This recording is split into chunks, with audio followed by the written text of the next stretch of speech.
You can let us know about similar developments in your neighborhood. And now to interview segment.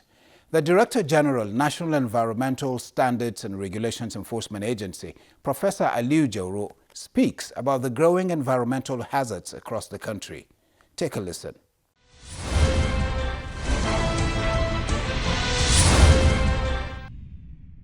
Professor Aliu Jauro, thank you for joining us on Dateline Abuja. Thank you.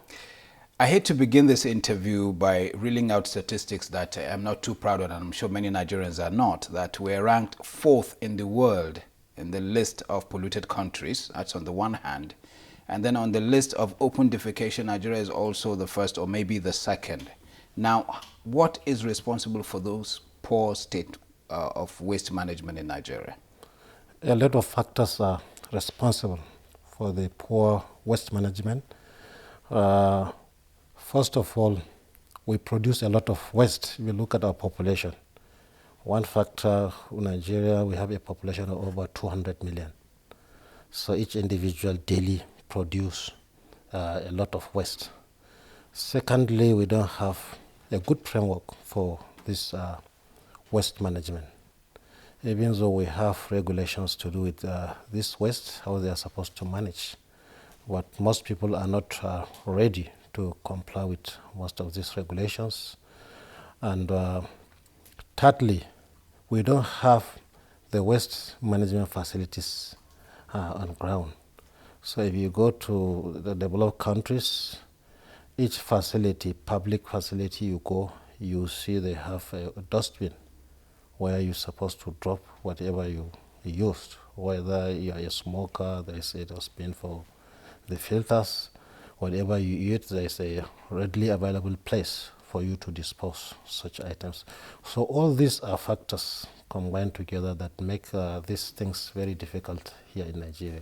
I'm interested in pursuing this angle of the conversation further, but let me quickly link it up with this other issue. It's rather ironic, you would say, that a country that witnesses desertification like Nigeria grapples with the effect of flooding.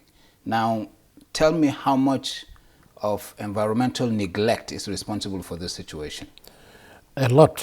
If you look at climate change in general, when you talk about climate change, the change we experience. So all these disasters are interlinked. So presently there is an increase in the temperature of the earth. We experience a global warming. And when this temperature rises, there is a lot of perspiration taking place. Seas, there's a lot of evaporation, so that leads to a lot of downpour in form of rainfall, leading to a lot of flooding. So at the same time, with increase in this temperature, there is a likelihood of this increase in desertification. But coming to desertification, when it comes to Nigeria, this one is highly related to deforestation. We cut a lot of trees, which we use especially domestically for as a fuel for cooking in our homes, because in Nigeria most of the people are not they don't have the capacity to use the cooking gas, which is a cleaner form of fuel. So we tend to cut down our trees, especially this production of charcoal. They use it to produce charcoal, and even some do export this charcoal. So when you cut down a lot of trees, it tends to encourage this desertification. You talked about global warming. Could it be what was on the minds of members of the House of Representatives when they recently called for a law to abolish destruction of seized items, as the case may be, citing perhaps the toxicity that comes from the smoke of such burning? Yes. Would you say this is a law you would back? Yes, we already have a law. NESREA has a law that prohibits open burning, because when you burn, you release a lot of toxic substance. So when it comes to global warming, there are substances that are responsible for that. We have about 5 different toxic substances. The carbon dioxide, whenever you burn any fossil fuel, the end product is carbon dioxide, nitrous oxide, we have methane, we have water vapor.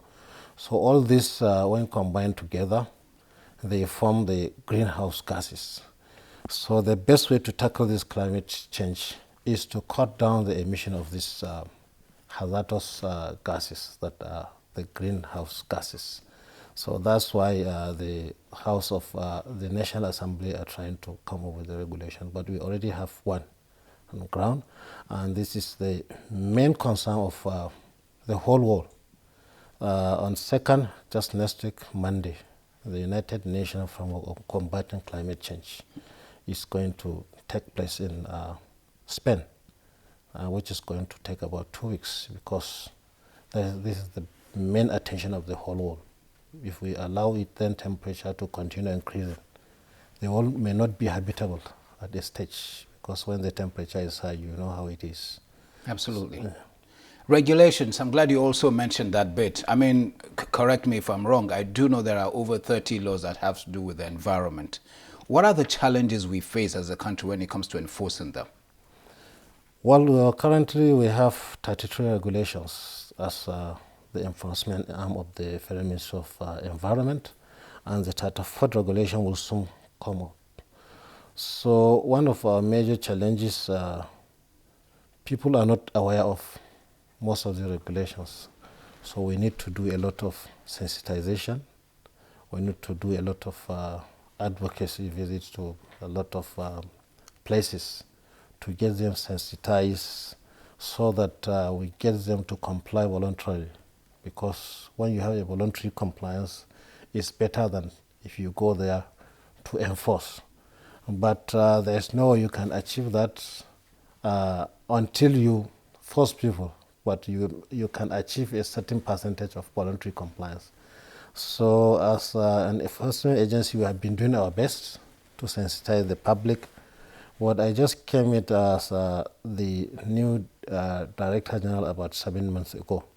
So one of my strategies is to embark on this massive sensitization campaign, so that people will know about the laws. And I want to make the 33 regulations available, if possible, online for people to just download. That way, these regulations are in hard copies, and they are for sale. So how do we expect somebody to comply without knowing what is expected of you? I totally agree with you that lack of sensitization might be a problem. But what of, cases of people who do know these laws, are aware of these laws entail, and somehow just wouldn't obey? Yeah, we have them. No matter how, there are penalties, which carries even death sentence, but you still get people flouting such laws. So the only way out is to go on full enforcement. Whoever violates these laws would be dealt with severely. So I've made mention of that to my workers several times, that whoever violates these environmental laws will not be spared, will be sanctioned accordingly. So previously, the act establishing NESREA was passed in 2007, but in 2018, the law was amended. So the amended act empowers the agency to sanction offenders in such a way that it will be deterrent enough, because we are given the leverage to impose fines. Before, we are limited. We will say not less than a certain amount. But now it's allowed, so that if you take a person to a court of law, the judge can impose a fine as much as compared to the level of what is committed, not like before. So we feel this is going to be deterrent enough.